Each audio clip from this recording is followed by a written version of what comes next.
ಒಳಗೆ ನಮ್ಮೆಲ್ಲ staff conference ರೂಮ್ನೊಳಗೆ ಬರೋದಕ್ಕೆ ಹೇಳಿ. Okay madam. Any other doubts? No, madam.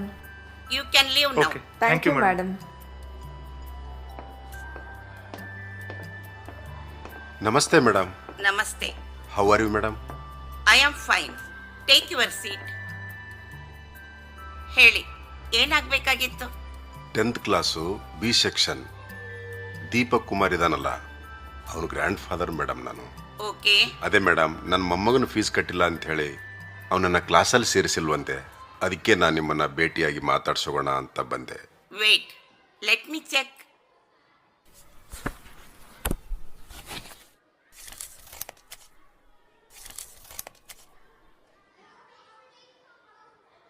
Deepak Kumar? Yes madam, yes, ಹೌದು ಹೌದು, ದೀಪಕ್ ಕುಮಾರ್. 4 ಮಂತ್ಸ್ನಿಂದ ಅವನ ಫೀಸು ಡ್ಯೂ ಇದೆ. ಹೌದು ಮೇಡಮ್. ಸಾರಿ ಸರ್, ಫೀಸ್ ಕಟ್ಟೋವರೆಗೂ ಅವನನ್ನ ಕ್ಲಾಸ್ನಲ್ಲಿ ಸೇರಿಸ್ಕೊಳ್ಳಿಕ್ಕಾಗೋದಿಲ್ಲ. ಪ್ಲೀಸ್ ಆ ಥರ ಹೇಳ್ಬಿಡಿ madam, please. No please, no excuses. 3-4 ತಿಂಗಳಿಂದ ನಮ್ಮ ಮಗನಿಗೆ ತುಂಬ ಹುಷಾರಿಲ್ಲ. ನಮ್ಮ ಬರೋ ಪೇಮೆಂಟ್ ಎಲ್ಲ ಆಸ್ಪತ್ರೆಗೆ ಖರ್ಚಾಗ್ತಾ ಇದೆ madam. Is that my problem? Fees ಸರಿಯಾಗಿ ಕಟ್ಟೋಕ್ಕಾಗ್ಲಿಲ್ಲ ಅಂದ್ರೆ ಯಾಕೆ ಸರ್ ಪ್ರೈವೇಟ್ ಸ್ಕೂಲಿಗೆ ಹಾಕ್ತೀರಾ? ನಿಮ್ ಯೋಗ್ಯತೆಗೆ ತಕ್ಕೋ ಹಾಗೆ ಯಾವ್ದಾದ್ರು ಗೌರ್ಮೆಂಟ್ ಸ್ಕೂಲಿಗೆ ಹಾಕ್ಬೇಕು. ನಾವಿಲ್ಲಿ ಸಮಾಜ ಸೇವೆ ಮಾಡೋದಿಕ್ಕೆ ಸ್ಕೂಲ್ ಕಟ್ಟಿಲ್ಲ ಅಲ್ವಾ? ಪೆಂಡಿಂಗ್ ಫೀಸ್ ಕಟ್ಟಲಿಲ್ಲ ಅಂತಂದ್ರೆ ಅವನನ್ನ ಇನ್ನ ಸ್ಕೂಲ್ನಿಂದ ತೆಗೆದು ಹಾಕ್ತೀವಿ. No emotional blackmail please. ನೀವಿನ್ ಹೋಗ್ಬೋದು. ನೆಕ್ಸ್ಟ್ ಟೈಮ್ ಬರಬೇಕಾದ್ರೆ ಪೆಂಡಿಂಗ್ ಫೀಸ್ ತಗೊಂಡೇ ಬನ್ನಿ. ಇನ್ನೊಂದೆರಡು ತಿಂಗಳು ಅವಕಾಶ ಕೊಡಿ madam, please madam, please. No no no, please go now. ಅರೆ, ಇವತ್ತು ಡಿಸಿ ಅವ್ರ ವಿಸಿಟ್ ಇದೆ ನಮ್ ಸ್ಕೂಲಿಗೆ. ಸುಮ್ನೆ ಡ್ರಾಮಾ ಕ್ರಿಯೇಟ್ ಮಾಡಬೇಡಿ. ಹೋಗಿ ಹೋಗಿ ನೀವು. ನಮ್ ಕಷ್ಟ ಅರ್ಥ ಮಾಡ್ಕೊಳ್ಳಿ. ಒಂದ್ಸಲ ಹೇಳಿದ್ರೆ ಅರ್ಥ ಆಗಲ್ವಾ? ಹಾಂ ಮೇಡಮ್. ಇವರನ್ನ ಹೊರಗೆ ಕರ್ಕೊಂಡು ಹೋಗಿ. ಬನ್ನಿ ಸರ್, ಪ್ಲೀಸ್ ಪ್ಲೀಸ್ ಬನ್ನಿ ಸರ್. ಬಿಡಪ್ಪ ಸರ್, ಬಿಡಪ್ಪ. ಬನ್ನಿ.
ನಮಸ್ತೆ ಸರ್.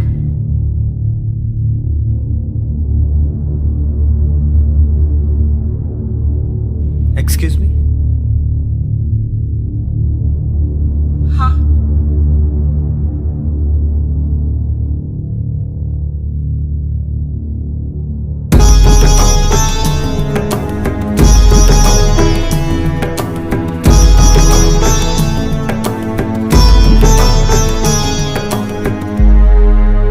ನಮಸ್ಕಾರ ಸರ್.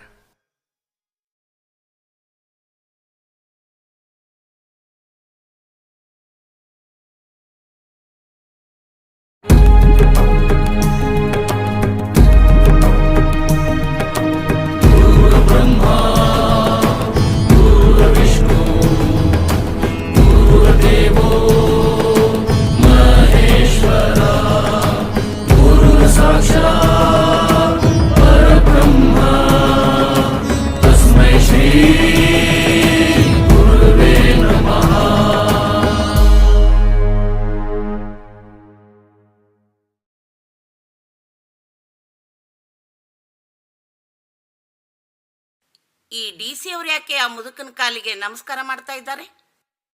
ಸರ್, ಗುರುತು ಸಿಗ್ತಾ ನಾನು ಯಾರಿದ್ದೀನಿ ಅಂತ? ನಾನು ನಿಮ್ಮ ಸ್ಟೂಡೆಂಟ್ ಸರ್. ಕೆಲವು ವರ್ಷಗಳ ಹಿಂದೆ ತಾವು ಕಲಬುರಗಿ ಶಾಲೆಯಲ್ಲಿ ಪ್ರಿನ್ಸಿಪಲ್ ಆಗಿದ್ರಿ ಅಲ್ವಾ? ನಿಮ್ಮ ಕ್ಲಾಸಲ್ಲಿ ಒಂದಿನ ಹರೀಶ್ ಅನ್ನೋ ಹುಡುಗ ಒಂದು ಕಾಸ್ಟ್ಲಿ ವಾಚ್ ಕಳ್ಕೊಂಡಿದ್ದ. ಅದು ನಿಮ್ಗೆ ನೆನಪಿದೆಯಾ ಸರ್? ನನ್ನ ವಾಚ್ ಕಳೆದೋಗಿದೆ ಸರ್. ಆ ವಾಚು ಆ ದಿವಸ ಕದ್ದಿದ್ದು ನಾನೇ ಸರ್.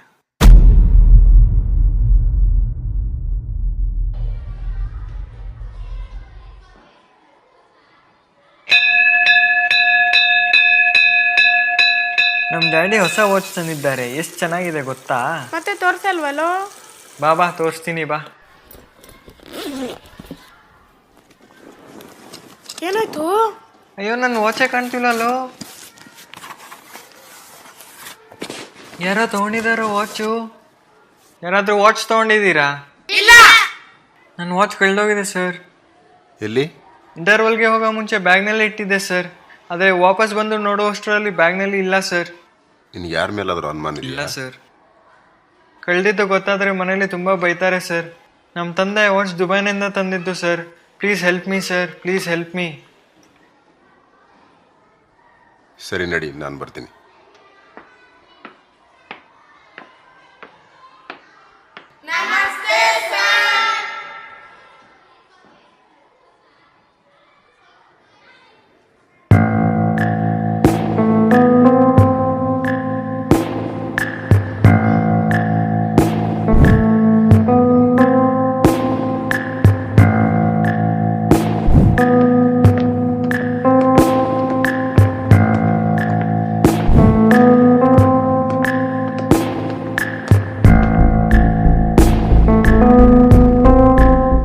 ಇಲ್ಲಿ ನೋಡೋ, ಈ ಬ್ಲ್ಯಾಕ್ ಪಟ್ಟಿನ ಎಲ್ರಿಗೂ ಒಂದೊಂದು ಕೊಡು.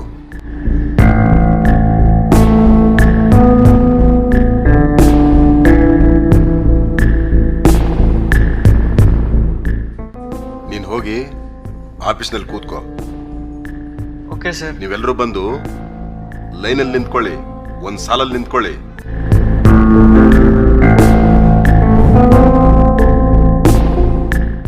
ಎಲ್ಲರೂ ನಿಮ್ಮ ಕಣ್ಣಿಗೆ ಬಟ್ಟೆ ಕಟ್ಕೊಳ್ಳಿ.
ತಗೋ ನಿನ್ನ watch. Thank you sir, thank you very much. ಯಾರು ಸರ್ ಕದ್ದಿದ್ದು? ವಾಚ್ ಮುಖ್ಯನಾ ಯಾರು ಕದ್ದಿದ್ದು ಅಂತ ಮುಖ್ಯನಾ? Watch sir. ಸರಿ, ನೀ ಹೋಗೀಗ.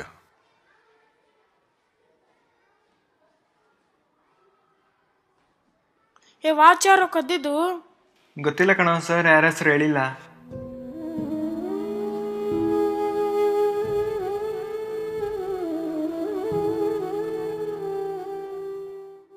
ಎಷ್ಟು ಒಳ್ಳೆಯವರು ನಮ್ಮ ಗುರುಗಳು.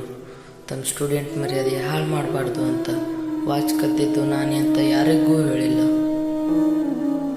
ಅವತ್ತೇ ನಾನು ಡಿಸೈಡ್ ಮಾಡಿದೆ ಸರ್, ನಾನು ಮಾಡಿದ ತಪ್ಪನ್ನು ತಿದ್ಕೊಂಡು ಇನ್ನು ಮುಂದೆ ಚೆನ್ನಾಗಿ ಓದ್ತೀನಿ, ಒಳ್ಳೆ ವ್ಯಕ್ತಿಯಾಗಿ ಬೆಳಿತೀನಿ, ನನ್ನ ಗುರುಗಳು ಮೆಚ್ಚುವ ಒಳ್ಳೆ ವಿದ್ಯಾರ್ಥಿ ಆಗ್ತೀನಿ ಅಂತ. ಆವತ್ತಿಂದಾನೇ ಹಗಲು ರಾತ್ರಿ ಕಷ್ಟಪಟ್ಟು ಓದೋದಕ್ಕೆ ಶುರು ಮಾಡಿದೆ ಸರ್. ಕಾಲೇಜ್ ಮುಗಿದ ಮೇಲೆ IAS ಎಕ್ಸಾಮ್ ಬರೆದೆ. ಎಕ್ಸಾಮ್ನಲ್ಲಿ ಒಳ್ಳೆ ರ್ಯಾಂಕಿಂಗ್ ಕೂಡ ಬಂದೆ ಸರ್. ಈಗ ದೇವ್ರ ದಯದಿಂದ ಹಾಗೂ ನಿಮ್ಮ ಆಶೀರ್ವಾದದಿಂದ ಈ ಡಿಸ್ಟಿಕ್ಗೆ ಡಿಸ್ಟಿಕ್ ಕಮಿಷನರ್ ಆಗಿ ನೇಮಕ ಆಗಿದ್ದೀನಿ.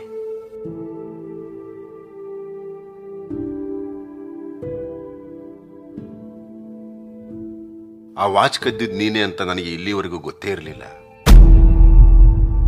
ಅಂದರೆ ಸರ್, ಚಿಕ್ಕ ವಯಸ್ಸಿನಲ್ಲಿ ಎಲ್ಲರೂ ತಪ್ಪು ಮಾಡ್ತಾರೆ. ಅದೇ ತಪ್ಪನ್ನ ನಾವು ಅವ್ರನ್ನ ಅವಮಾನ ಆಗೋ ಥರ ಬಿಂಬಿಸಿದಾಗ ಆ ನೋವು ಅವರ ಮನಸ್ಸಿನಲ್ಲಿ ಗಾಢವಾಗಿ ಮೂಡುತ್ತೆ. ಅದು ಅವರನ್ನ ತಪ್ಪುದಾರಿಗೂ ಎಳಿಬಹುದು. ನನ್ನ ಯಾವ ವಿದ್ಯಾರ್ಥಿಯೂ ಕೂಡ ಬೇರೊಬ್ಬರ ದೃಷ್ಟಿಯಲ್ಲಿ ಕೀಳಾಗೋದು ನನಗೆ ಇಷ್ಟ ಇರಲಿಲ್ಲ. ಅದಕ್ಕಾಗಿ ಆ ದಿನ ಎಲ್ಲರ ಕಣ್ಣಿಗೆ ಬಟ್ಟೆ ಕಟ್ಟಿದೆ. ಜೊತೆಗೆ ಆವತ್ತು ನಾನು ಕೂಡ ನನ್ನ ಕಣ್ಣಿಗೆ ಬಟ್ಟೆ ಕಟ್ಕೊಂಡಿದ್ದೆ.